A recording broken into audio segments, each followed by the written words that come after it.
sampai yang namanya biaya perawatan Paula itu nggak dikasih guys. Ya makanya Paula mengungkapkan itu pada podcastnya.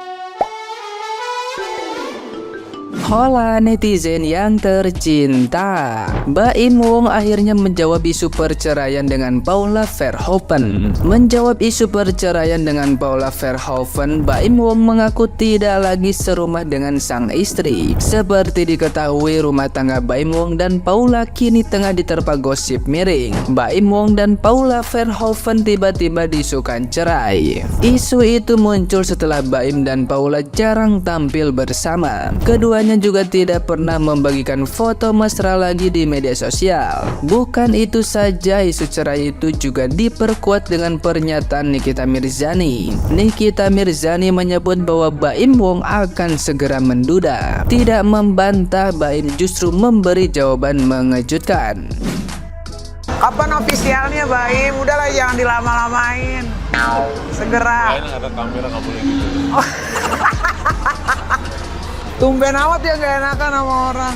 Ih, bukan Baim ah. Jadi tanda tanya publik, baru-baru ini Baim Wong akhirnya menjawab isu perceraiannya dengan Paula. Di salah satu postingan di media sosial, Baim Wong ditanya soal rumah tangganya oleh Melanie Ricardo. Tidak membantah, Baim Wong justru memberi jawaban tidak terduga. Ia juga minta doa dari netizen yang berbakti agar diberikan yang terbaik. Baim Wong bahkan keceplosan mengaku sudah tidak serumah lagi dengan sang istri. Mendengar hal itu, Melanie pun langsung kaget. Melanie Ricardo kemudian membahas soal YouTube Baim Wong dan Paula yang sudah tidak aktif. Baim Wong mengaku kini memang tengah fokus menggarap film ketimbang YouTube. Mengetahui hal itu, netizen yang berbakti langsung heboh. Nah, gimana nih menurut netizen yang terhormat? Silahkan berkomentar ya.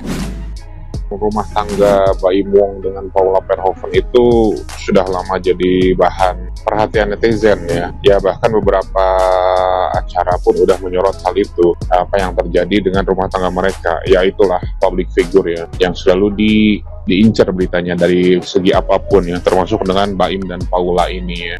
Sebelumnya kan mereka itu bisa dibilang baik lah ya. Mereka gak segan buat ngeliatin bagaimana rukun di rumah tangga mereka ke awak media. Namun ternyata pas sekarang muncullah katakanlah dugaan-dugaan tentang rumah tangga mereka. Bahkan ada celutukan-celutukan yang menyebut Baim Wong itu calon duda lah. Lalu kemudian diperkuat dengan Paula Verhoeven yang menyatakan wanita harus kuat, harus jadi manusia mandiri, gak boleh tergantung pada manusia. Ya ini malah mengarah ke agama dikit ya. Artinya Paula Verhoeven ketika perkataan seperti itu, perkataannya nggak salah gitu ya.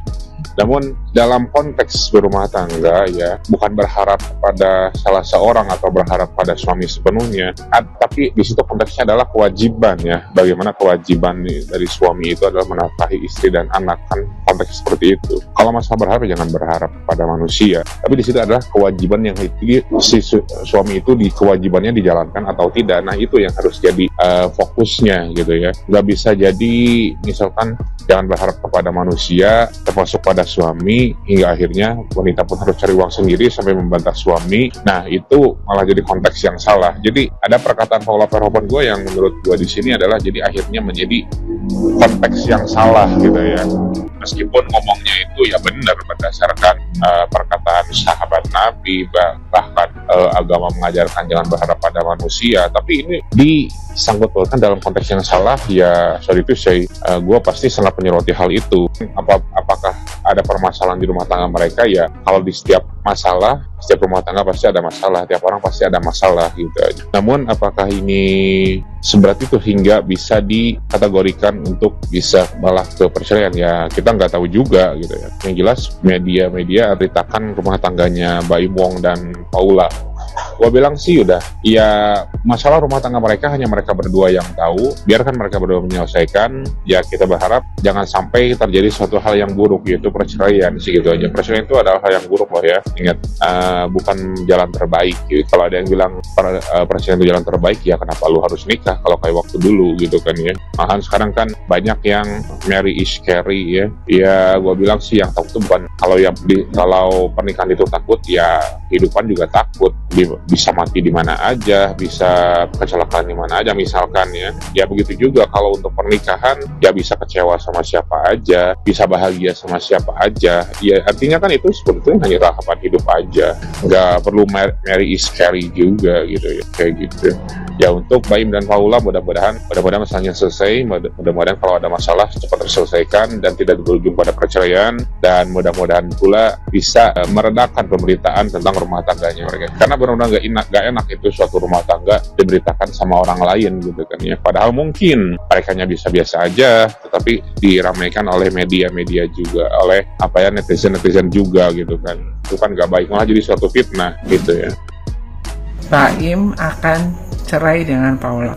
Dia guys, dan belum lama, baru tadi ya saya bikin VT itu, mungkin karena dia nggak bisa masak, dan sekarang karena ada kata-kata netizen, lah kan udah diingetin sama Marsanda kalau Baim pelit, nggak mau traktir. Wah, ternyata bagi-bagi uang itu bukan berarti dia itu royal. Ternyata itu cuma konten. Pantes ya dia tuh sempat marah sama seorang kakek yang minta duit ya. Marahnya itu marah banget ya kan. Ternyata sama istri juga begitu ya guys ya.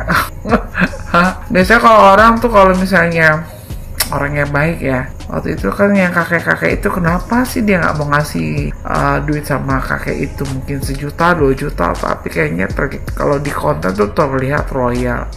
Aduh, saya jadi sedih ngeliat si Paula. Memang benar perempuan itu harus mandiri ya, harus punya duit sendiri. Kenapa? Kalau suami itu diambil pelakor dan diambil Tuhan. Ini bukan diambil pelakor, tapi ada juga karena suami itu pelit ya, sampai yang namanya biaya perawatan Paula itu nggak dikasih guys ya. Makanya Paula mengungkapkan itu pada podcastnya Nagita Slavin. Ternyata cantik aja kurang ya guys. Perempuan itu bukan cuma cantik dan pintar dandan dan harus bisa masak, plus harus ada duit. Dan duitnya itu saya rasa Paula punya duit kok, tapi mungkin nggak seperti yang diinginkan oleh Baim ya.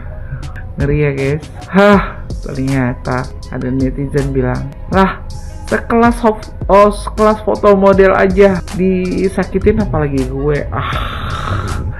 Ya sih guys, tapi kan rezeki orang beda-beda ya kan. Rezeki orang beda-beda, ada yang rezekinya cepat, ada rezekinya lama. Tapi yang lama semoga bahagia ya, yang rezekinya cepat terus sedih ya semoga cepat pulih ya. Jadi ingat ya guys, ada laki-laki yang kayaknya royal di luar tapi pelit di dalam ya, ada kayak gitu. Biasanya kalau laki-laki tuh suka pelit di rumah itu karena ada gebetannya atau suka jaga image. Nah, tapi kalau di rumah pelit, nah itu yang paling ngeri. Makanya saya selalu bilang, laki-laki kalau nggak berkorban sama istri dan anak ya dalam hal bekerja dan ngasih uang, udah saya pastikan itu orang jahat sekali ya. Itu bukan cinta ya, itu namanya mau enak sendiri ya. Kalau kan makanya dibilang si Baim itu pinginnya punya istri seperti Nagita ya, punya warisan banyak. Padahal dia nggak tahu kalau Raffi kan kerja keras ya guys, karena dibilang Nagita kan, kalau lu nggak kerja ya gue bisa cari yang lain. Ya gitulah guys, laki-laki norak, merasa sempurna, merasa perempuan tuh di bawah kakinya ya. Orang kayak gitu mah rezekinya nanti sebentar lagi seret. Tapi semoga itu cuma apa ya, semoga Baim nyadar lah kalau istrinya tuh cakep, ada duitnya, walaupun memang kurang bisa masak, walaupun duitnya nggak sebanyak yang diinginkan dia, minimal ya roda, ya minimal dapur ngebul ya kan. Dulu namanya cewek matre itu banyak, sekarang cowok matre sangat banyak guys, sangat-sangat banyak. Ya, lelaki yang hanya pingin berdandan dan main handphone dan bisa godain banyak wanita. Nah itu ya, banyak laki-laki yang kayak gitu, besar-besarin badan ke gym, pamer-pamerin badannya di sosmed supaya dilihat ya. Nah bener, laki-laki yang setia itu nggak suka ngupload dirinya, nggak punya medsos, bahkan nggak suka ngupload pasangannya di medsos ya. Terkesan cuek tapi memperhatikan dan suka memberi dan berkorban. Salam.